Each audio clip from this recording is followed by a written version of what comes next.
Selanjutnya yang akan membawakan ceramah agama pada malam yang ke-29 di bulan Ramadan, yaitu adik kita Muhatir Mahmud. Jadi besok itu tidak ada lagi jadwal, karena sengaja kami mengosongkan jadwal untuk malam yang ke-30. Siapa tahu saya mengambil adik-adik lantas tidak ada lagi tarwih, nanti mengecewakan. Jadi kalau misalnya masih ada tarwih, siap-siap satu orang dari santri yang belum pernah naik mengisi ceramah di masjid kita ini.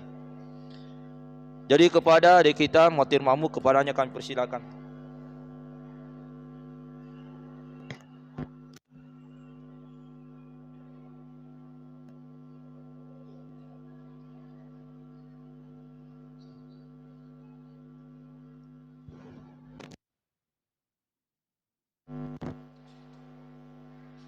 Assalamualaikum warahmatullahi wabarakatuh. Alhamdulillah rabbil alamin. Assalatu wassalamu ala asrafil anbiya'i wal mursalin, nabiyina wa habibina Muhammad wa ala alihi wa ashabihi ajma'in. Amma ba'd. Alhamdulillah, kita sanjungkan kehadiran Allah Subhanahu wa taala atas rahmatnya sehingga kita bisa bertemu lagi di tempat yang penuh berkah ini guna mencari ridha Allah Subhanahu wa taala.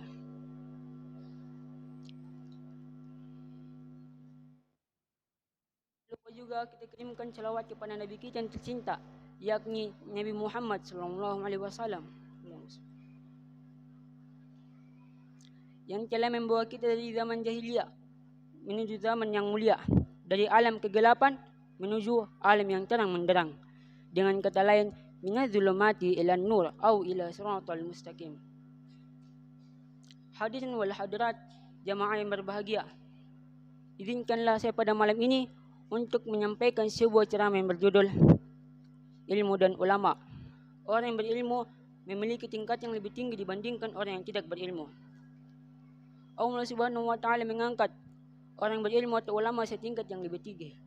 Hal ini telah ditegaskan oleh Allah di dalam Al-Quran yang berbunyi, Bismillahirrahmanirrahim. Yarfa'ullahu alladhina amanu minkum walladhina utul ilma darajat. Yang artinya, niscaya aku akan mengangkat derajat orang yang beriman daripada kamu sekalian dan orang yang diberi ilmu beberapa derajat. Quran surah Al-Mujadalah ayat 11. Hadirin wal hadirat, jamaah yang berbahagia, ilmu itu merupakan pakaian bagi iman dan pemiliknya juga dapat mengambil bagian derajat yang amat tinggi. Jadi orang yang berilmu dan beriman, maka ia akan menjadi manusia yang utama. Oleh karena itulah kita harus menuntut ilmu, baik secara formal maupun non formal, baik lewat sekolah maupun lewat kegiatan lainnya semacam pengajian dan sebagainya. Hadirin wal hadirat, jamaah yang mulia, mengapa ilmu itu dianggap penting bagi kehidupan manusia? Karena orang yang berilmu. Mengapa ilmu itu dianggap penting bagi kehidupan manusia? Mengapa ilmu itu dianggap penting bagi kehidupan manusia? Karena orang yang berilmu membantu manusia dalam mengenal Allah Subhanahu wa taala dan tahu cara beribadah kepada Allah Subhanahu wa taala. Perlu kita sadari, dengan ilmu manusia bisa berkarya, bisa berprestasi. Dengan ilmu manusia bisa menyempurnakan agamanya, bisa menyempurnakan akidahnya. Sebab dengan ilmu manusia akan berpikir tentang ilmunya itu untuk mengetahui siapa Tuhannya. Sehingga seseorang yang menganut ajaran Islam tidak hanya begitu percaya saja. Ajaran Islam bisa dibuktikan, adanya Allah boleh dibuktikan. Menjadi pemeluk agama jangan hanya berangan-angan, mendengarkan surga dan neraka jangan hanya berangan-angan.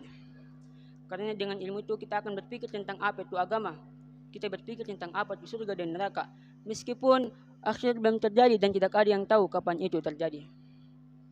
Namun, jika dikaitkan dengan akal serta disiplin, maka orang akan lebih mantap keimanannya. Oleh karena itulah, ajaran Islam mengajarkan kepada umatnya untuk terus-menerus mencari ilmu. Sebagaimana sabda Rasulullah SAW yang berbunyi, talabul ilmi faridatun ala kulli muslim. yang artinya menuntut ilmu itu merupakan kewajiban bagi tiap-tiap individu muslim. Hadirin wal hadirat jemaah yang berbahagia. Orang yang berilmu di dalam bahasa disebut ilmuwan. Dalam bahasa agama disebut ulama. Dalam Islam, ulama adalah orang yang memiliki ilmu agama. Dengan ilmunya itu, ia menerapkan dalam sikap perilakunya sehari-hari. Ia menjadi bijaksana dan panutan, dan ia menjadi teladan dan tempat bertanya.